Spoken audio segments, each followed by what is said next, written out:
Ada 30 orang yang pernah melihat Dajjal di dalam muka bumi ini. Pada zaman Rasulullah, ada seorang lelaki namanya Tamim ibn Aus Ad-Dari. Dia naik kapal bersama dengan 30 orang daripada kabilah Dukham dan Judham. Lelaki ini orang Arab beragama Kristian. Dia dengan kawan-kawan dia 30 orang lepas naik kapal. Pergi ke mana tidak diperincikan. Kata Tamim, waktu kami sampai di tengah-tengah laut, kami dipukul oleh ombak yang kuat sehingga kami hilang arah tuju. Selama 30 hari, sebulan duduk di tengah lautan. Akhirnya kami sampai di sebuah pulau yang kami pun tak tahu pulau itu di mana. Kata Tamim, dia pun bawa turun bot, perahu, kapal besar, bawa turun yang kecil itulah. Maka kami pun bergerak ke pulau itu untuk berehat. Waktu kami tengah berehat-rehat, tiba-tiba keluar seekor binatang yang pelik. Binatang ini berbulu lebat sehingga menutup seluruh bahagian badannya. Kemudian binatang ni pun datang dekat. Dia berjalan mendekati 30 orang tadi.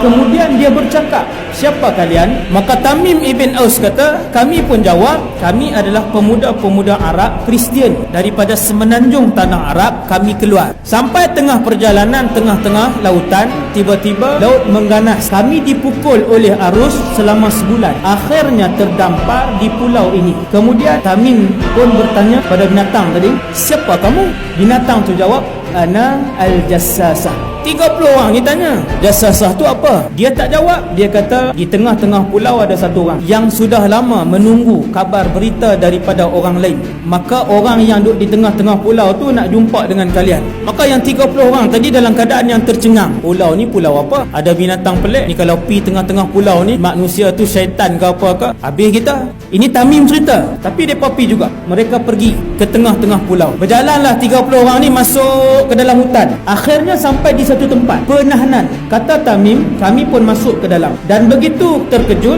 kami mendapati di dalam itu ada satu orang lelaki, manusia. Tetapi tubuhnya sangatlah besar. Dia bersandar ke dinding gua itu. Dalam keadaan kedua-dua tangannya dan kedua-dua kakinya diikat dengan satu rantai besi yang tak boleh bergerak. Kaki dia, kedua-dua pahanya dirapatkan ke dadanya. Kemudian lelaki yang berambut panjang itu, rambut panjang, kerinting yang sangat kerinting. Lelaki itu bertanya kepada kami, "Kamu semua ni siapa?" "Kami Arab agama Nasrani daripada semenanjung tanah Arab, naik kapal." Panjang cerita. Kemudian kami pun tanya kepada lelaki tadi, "Siapa kamu?" Lelaki tadi dia tak jawab. Kemudian dia tanya beberapa soalan, 4 soalan. Soalan pertama lelaki ni tanya, "Kamu semua tahu tak tentang Tasik Tabariyah?" Yang ramai-ramai ni jawab, "Tahu." "Macam mana keadaan Tasik itu?" Mereka ni jawab, yang 30 orang ni jawab, "Oh, airnya masih banyak." Lelaki yang kena ikat ni jawab, tuan-tuan. Lelaki ni kata, "Satu hari apabila kamu tengok Tasik itu hampir kekeringan, maka ketika itu aku akan keluar." Dia tanya soalan yang kedua, "Bagaimana keadaan ladang Baisan?" 30 orang ni jawab, "Ladang tu masih berbuah, kurmanya banyak." Lelaki yang kena ikat tu kata, "Satu hari ladang itu tidak akan lagi mengeluarkan buah."